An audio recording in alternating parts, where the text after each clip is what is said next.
Good morning. Good morning. Now, it sounds like I never kept a job. That's what it sounds like to me. But I promise you, I move with intention. 3 here, 3 there, 3 here, 3 there. But at Auburn, it was 7 and 8, with 11 between. So you know I came back because I wanted to come back, right? Again, my assignment is a plan for unity. Good morning and happy 2025. To the National Forum for Black Public Administrators, East Central Alabama Chapter, the officers, Ms. Ashley Simpson, President, Dr. Jocelyn Vickers, Vice President, the chapter members, to, even though I'm not an alum, my university president, Auburn University's president, Dr. Christopher V. Roberts. He and I hung out as young faculty here. We still are. Any board of trustees in attendance? The mayor of the city of not Selma this time, I'm gonna talk about Selma in a minute, but Auburn, faculty, staff, students, and community members. And to the brothers of Alpha Phi Alpha for planting this seed. Thank you for the opportunity to return to a place I dearly love, where I spent 17 years, as you've heard, of my 50-year nursing career, although in 2 segments of time.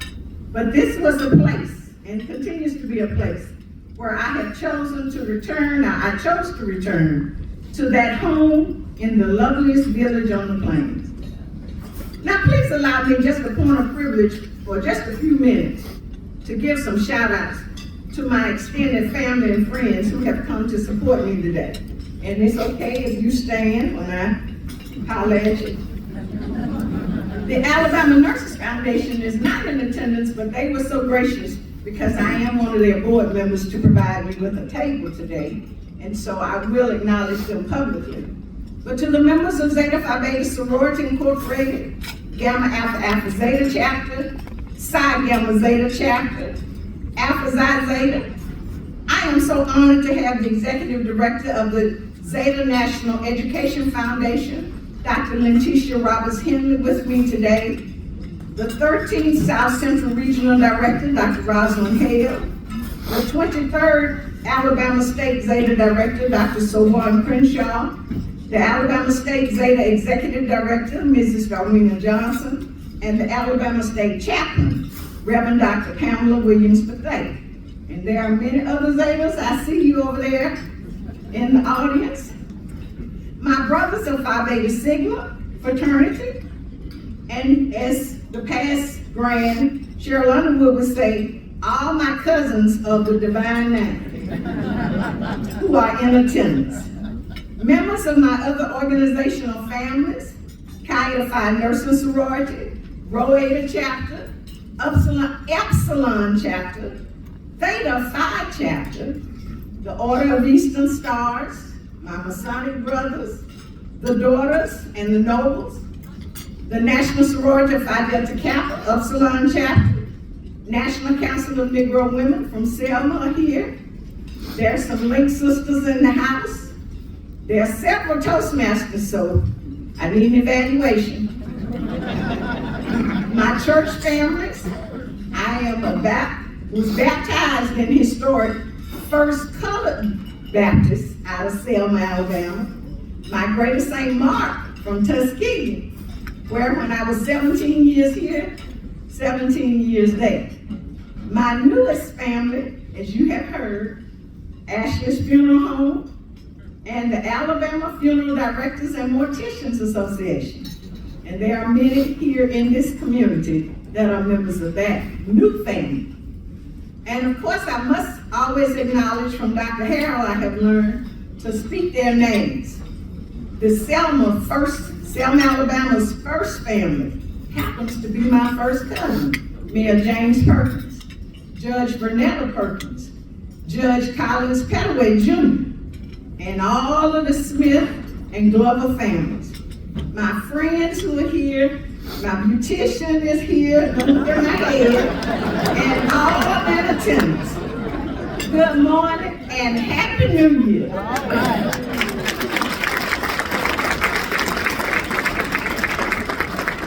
Again, let me say thank you to the Planning Committee for this opportunity. I must admit, as a 50-year nurse educator, I was really challenged not to provide you with a 4-hour lecture, because you know Auburn taught me well. That's what we do here. So you're very fortunate that over the last 10 years, Toastmasters has taught me the skillful art of a timed speech.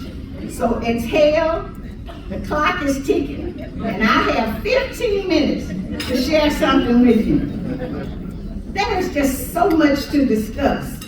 So you will be forced to leave with assignments, because I can't expand on everything today.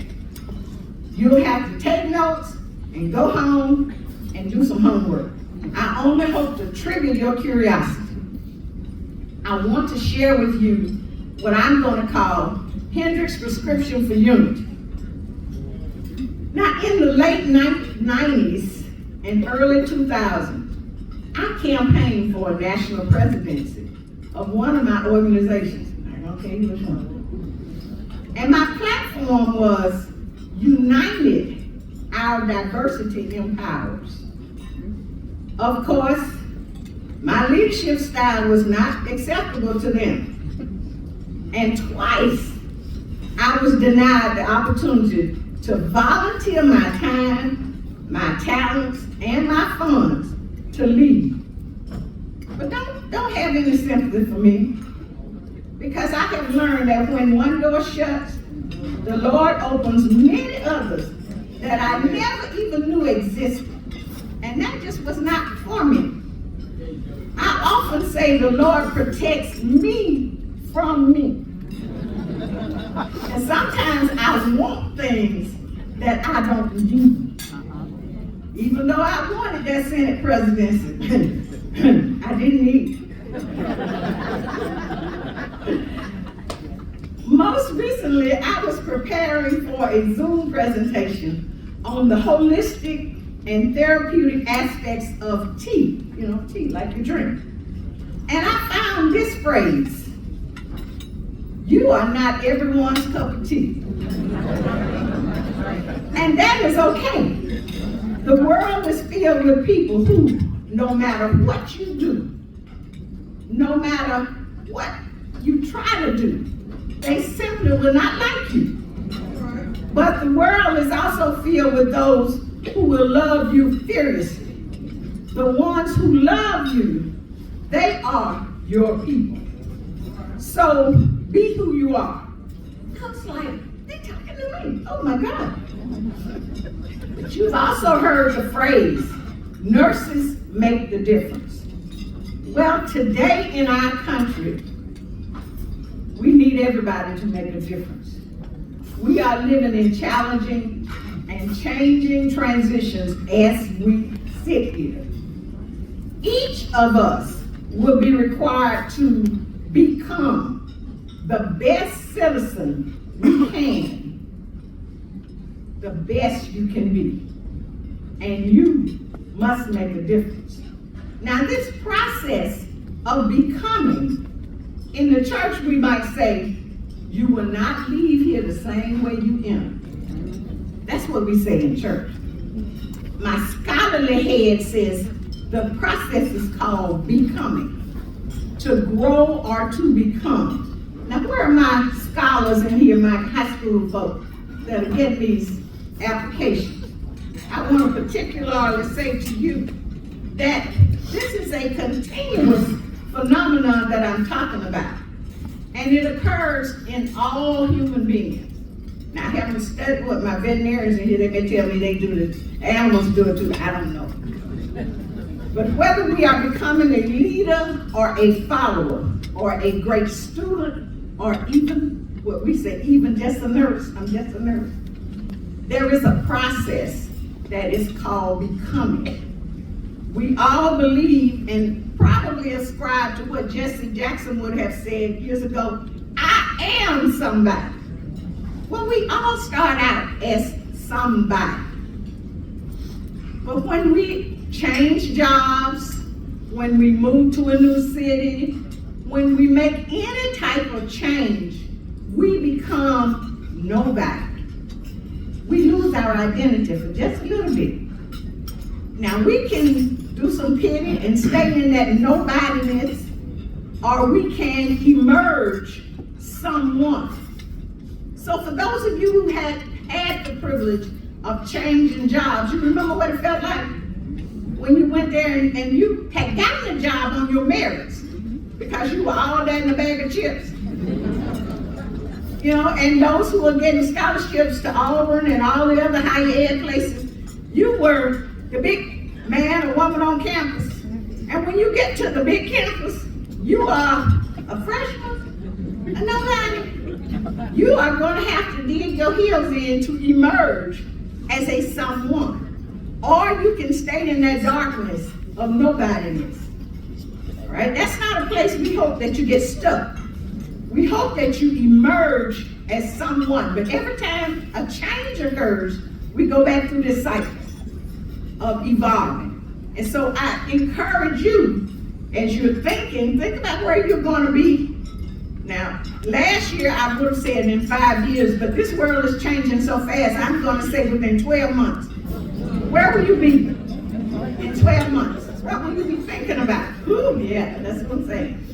Now, of course, part of my assignment was to share with you a little bit about the Human Genome Project and my experience with Zeta and Dr. Francis Collins, who led Human Genome.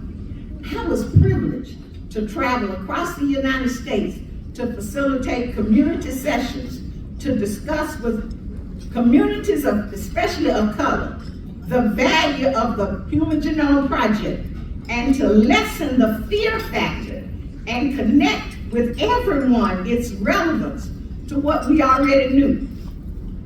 So every time I see Dr. Collins on TV and he's wearing a blue shirt, he hung with the ladies in blue. The first time he came, he didn't have on a blue shirt. I think it might have been white or green. And after that he said, oh, I'm never coming with y'all again without blue. So when I see him on TV now, I just smile, because that blue factor is still there. He wears those blue. I see my president got on blue today, but we understand that too. Yeah, that blue factor. But you know, the Zetas have a partnership and continue to have a partnership with the March of Dimes and Stork's Nest and Prematurity. And we have led many programs like that. And because of that partnership, I was able to develop a program, a community program called Keeping Babies Unborn Longer. Think about that, keeping babies unborn longer. That means we don't want to have the baby to come before it's time. They need to stay in pocket, right? So the lungs mature and all of that. Well, while we were talking about that with Human Genome, you need to understand that men have babies too. That's another program. Now you think about that, what you talking about? If you are not healthy and you contribute to the inception, then that baby, if you are intoxicated or feeling a little buzz, that baby might have some of that passed on through the gene. So the status and the health status of a male, when you create a little sperm and donate some, affects the health status of that baby. Thus, men have babies too. All right? So it's not just a woman. And I hear you all say, I wanted a boy. You know, and she had it. Well, you determine the gender. Right. Determine it. Yeah. See, you got that science lesson. The male determines the gender. That's right. Not the woman. We just carried it. Unity. Unity in the community. If we puncture ourselves, we all bleed something that looks like blood, depending on how well oxygenated we are or what our iron level is. It might be red, In Auburn, we say blue, orange, you know. We don't see red, we see some other color. But men have babies too. That's one thing you're gonna have to leave here with. The quality of the air. My environmentalists will attest to that. The level of the noise that we are constantly exposed to.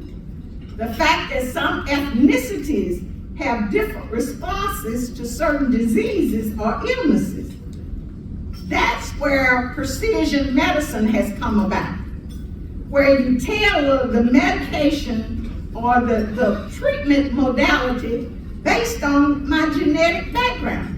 Now, from the Human Genome Project, we learned that we are actually, when we break it down, 99.9% we're the same. It's just that little bit that makes us a little different. But that little bit can matter a lot. And it causes a lot of issues in this world we live in. I keep trying to tell all those cousins across the ocean that had we not tried to help the Lord, you know, and produce a male child, they wouldn't be fighting themselves. Now, if you don't get that, ask me about that on the way home. Go to your biblical scholars. They'll tell you what I mean by that. But they're really fighting their cousins over land. Living on landfills in our communities or near heavily populated roadways causes lead exposure, and that can impact health outcomes. So you see how all these things intertwine? It makes a difference. Now in the U.S., we use an assessment tool that's called Healthy People 2030. And it changes every 10 years as we assess the status of the United States. Healthy People establish 10 common goals for our nation, and it applies to all of us. Now, if you're a grant writer or you're always requesting funds for your programs, you know about Healthy People 2010, Healthy People 2000, you know about it. A more recent document has come out to help us further understand how much we are interconnected, and it's called Social Determinants of Health. So if you don't know about social determinants of health, Google it. All right, that's what the kids tell me, Google it. That's okay. But social determinants of health identifies the conditions in the environment where we are born, live, learn, work, play, worship, and our age that affects our health and the quality of life, outcomes, and risks. And it's grouped into 5 categories: education, access and quality, healthcare access and quality, economic stability, neighborhood and built environment, and social and community context. Now think about it. If we're in a community and we don't have a chemistry teacher like it was when I was in high school, and I got the UAB, and I was in this, first of all, it was only 18 in my class, and I get in a classroom of 200, and I'm in this auditorium, and there's this man in this long white jacket that reminded me of the Pillsbury Doughboy. I hadn't had chemistry, so I had Latin, but he wasn't speaking Latin. He was speaking periodic table. He was I didn't know what that was. And so it was like a Greek to me. But in a community where you don't have access to certain teachers, that's a disparity. So you hear the word disparity and you always think about color differences. But it's little things like in the community, in the county next to this one, where there's no hospital. That's a disparity. I was so proud the other day on TV where I saw Auburn had provided the new health package thing for people to walk in. Thank you. And it's in Wilcox County, I believe. They unveiled it the other day, and I'm sitting there at home watching, like, my chest stuck out like I had something to do with it. Removing and closing the gap of health disparity. Making sure AP teachers can be beamed in. We learned during COVID that not everybody has internet access. You remember how we had to take the county buses and put them and make them spots, hot spots?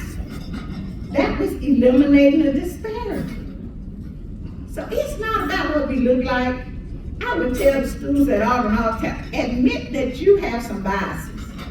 Admit you have some, because I'm going to tell you, all those size 2 people out there that can eat the Krispy Kreme donuts, I just passed by and see the red sign and I gave 2 pounds. So, yeah, I can't stand you. Because you can eat those Krispy Kreme and not gain, so that's my bias, yeah. But operating from the premise that we are similar but not the same, and that we do have some differences and we have some biases, but knowing and accepting what we bring makes a difference. Operating from the premise that our diversity is our super strength.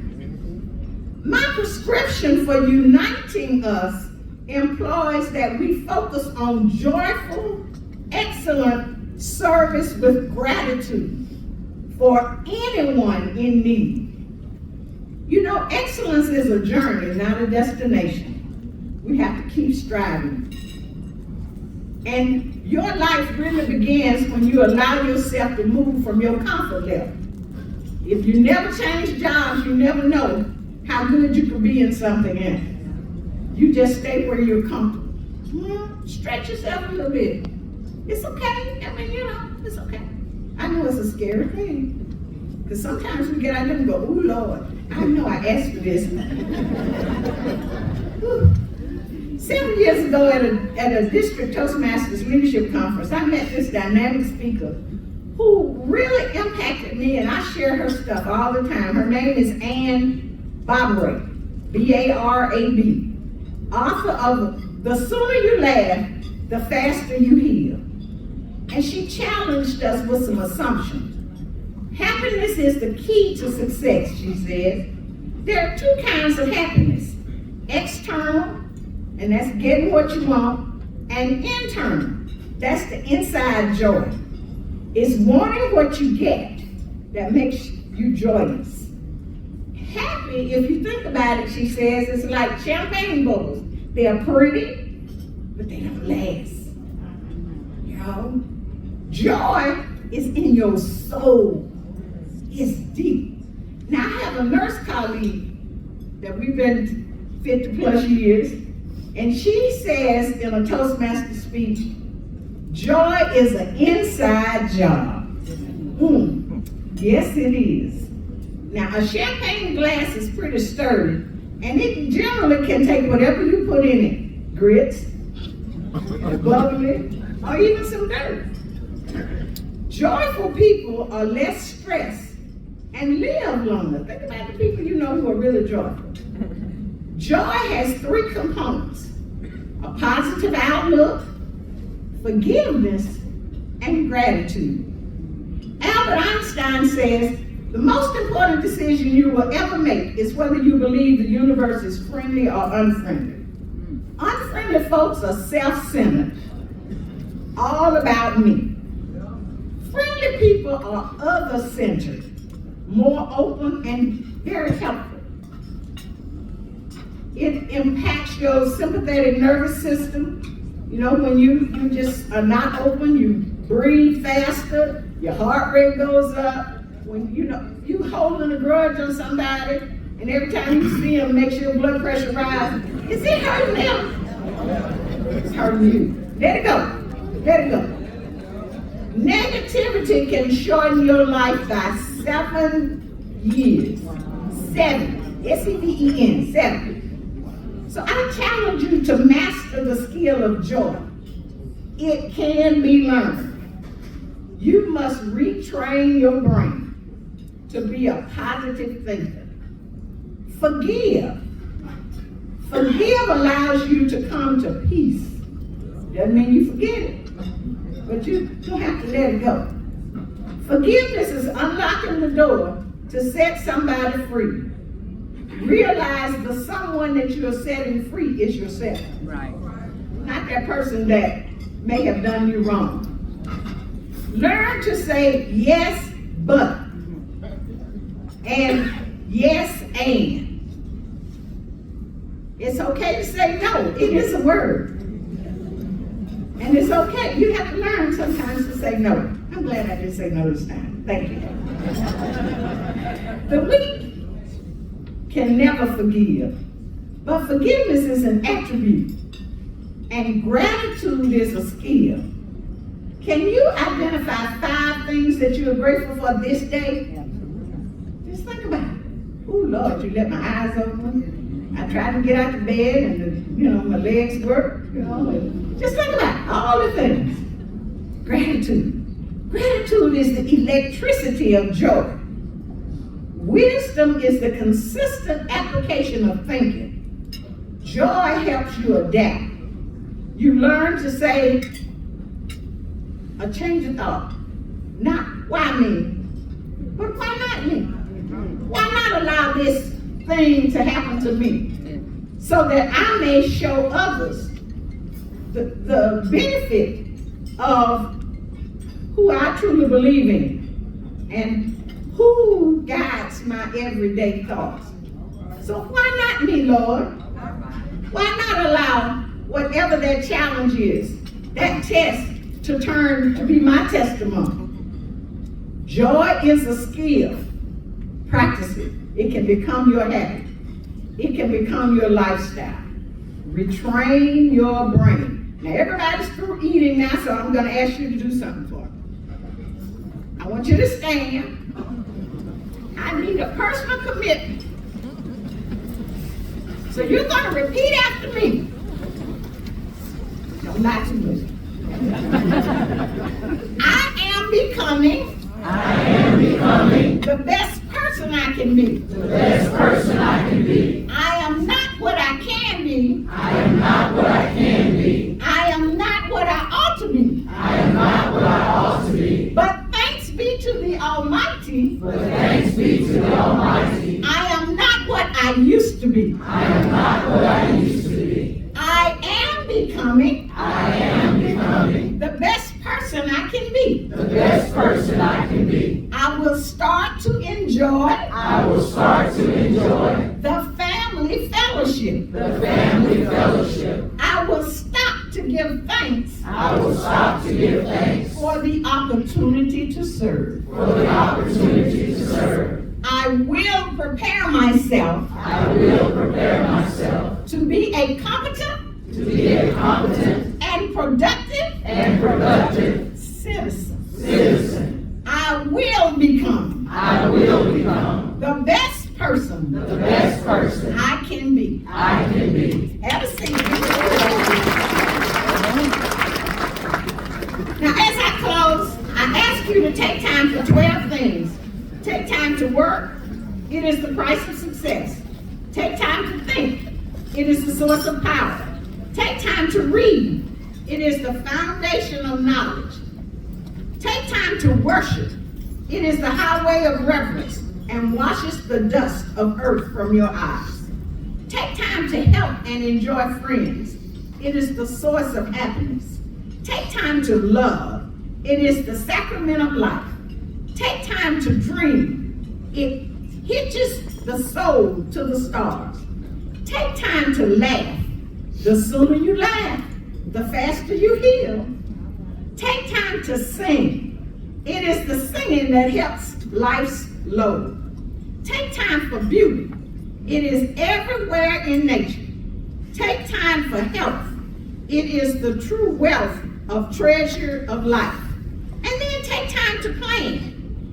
It is the secret of being able to have time for the other 11 that I just shared with you.